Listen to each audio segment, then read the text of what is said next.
Good morning everyone, my name is Deepali Raghuvanshi. Welcome to my YouTube channel Samvidhan Gurukul. आज हम economy का सबसे मेन पार्ट पढ़ने जा रहे हैं क्योंकि हम भारत में रहते हैं और हमें पता है कि भारत की अर्थव्यवस्था जो है वो मिश्रित अर्थव्यवस्था है। और यदि भारत की अर्थव्यवस्था मिश्रित अर्थव्यवस्था है तो हमें ये पता होना चाहिए कि मिश्रित अर्थव्यवस्था होती क्या है। ठीक है, सबसे पहले हम बात करते हैं तो भारत की जो इकोनॉमी है या पूरे वर्ल्ड लेवल पे इकोनॉमी 3 टाइप की होती है। कौन कौन सी होती है? पहली होती है कैपिटलिस्ट इकोनॉमी, दूसरी होती है सोशलिस्ट इकोनॉमी और तीसरी होती है मिक्स्ड इकोनॉमी।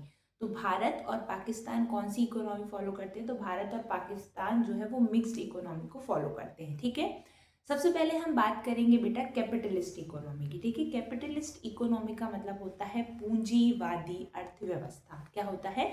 पूंजीवादी अर्थव्यवस्था। मैं आपको यदि एक शॉर्ट फॉर्म में बताऊं, आप इतना तामझाम ना पढ़ें, तो एक शॉर्ट फॉर्म में यदि पूंजीवादी अर्थव्यवस्था का मतलब होता है क्या उत्पादन करना है, कितना उत्पादन करना है और उसका बाजार में प्राइस क्या तय करना है। ये कौन डिसाइड करता है? तो ये हम डिसाइड करते हैं। यानी हम किसी चीज़ का प्रोडक्शन कर रहे हैं, हम किसी चीज़ का उत्पादन कर रहे हैं, तो हमें कितना उत्पादन करना है, किस लेवल पे उत्पादन करना है, बाजार में उसका प्राइस क्या रखना है, तो ये कौन तय करता है? हम तय करते हैं। तो इसे हम कौन सी इकोनॉमी बोलते हैं? तो इसे हम कैपिटलिस्ट इकोनॉमी बोलते हैं। ठीक है, अगली यदि हम बात करें आपसे तो कैपिटलिस्ट इकोनॉमी के बारे में 1776 में एडम स्मिथ जो है, इनकी एक बुक है द वेल्थ ऑफ नेशन, इसमें इन्होंने कैपिटलिस्ट इकोनॉमी के बारे में बताया है। ठीक है, याद रखिएगा, काफ़ी बड़े एग्जाम में पूछी गई है एडम स्मिथ की book the wealth of nation. ठीक है, तो आपको समझ में आया कैपिटलिस्ट इकोनॉमी क्या होता है? तो कैपिटलिस्ट इकोनॉमी का मतलब क्या होता है? क्या उत्पादन करना है, कितना उत्पादन करना है और किस क्वांटिटी में उत्पादन करना है, ये कौन तय करता है?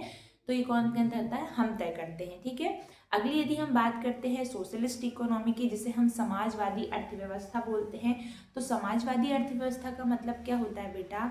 क्या उत्पादन करना है, कितना उत्पादन करना है और उस वस्तु का प्राइस क्या रखना है, ये गवर्नमेंट तय करती है। यानी पूरी एक कंट्री जो है गवर्नमेंट के रूल फॉलो करती है और प्रोडक्शन के मामले में, टैक्सेस के मामले में वो सारी चीज़ें गवर्नमेंट्स की फॉलो करती है।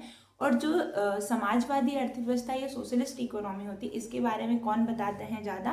तो ये कार्ल मार्क्स बताते हैं। ठीक है, अब भारत और पाकिस्तान जो है ये मिक्स्ड इकोनॉमी को फॉलो करता है, यानी मिश्रित अर्थव्यवस्था को।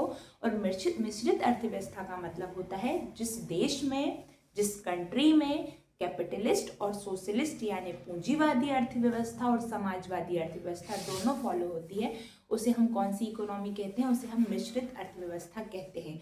और सीधी सी बात है, भारत और पाकिस्तान में मिश्रित अर्थव्यवस्था का लाने का कारण ही यही था कि यदि भारत में पूरी तरीके से कैपिटलिस्ट इकोनॉमी फॉलो होती तो भी यहाँ की कंट्री ये चीज़ें फॉलो नहीं कर पाती, क्योंकि प्रॉपर तरीके से एजुकेशंस की जो है वो चीज़ें कम है। एजुकेशन हमारे यहाँ पे कम है और हम किसी भी रूल्स को प्रॉपर तरीके से नहीं मान सकते। ठीक है, सोशलिस्ट इकोनॉमी होती तो भी होती, हम पूरे मार्केट को फ्री भी नहीं छोड़ सकते और इसे प्रतिबंध भी नहीं कर सकते, लेकिन चाइना जो है वो सोशलिस्ट इकोनॉमी को फॉलो करता है।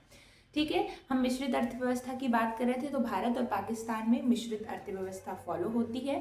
ठीक है, याद रखिएगा, क्वेश्चन काफ़ी बार आया है कि मिश्रित अर्थव्यवस्था किन दो देश उस चीज़ को पूर्ति करते हैं? तो भारत और पाकिस्तान। ठीक है, thank you so much. Join कीजिए संविधान गुरुकुल आगे की जानकारी के लिए।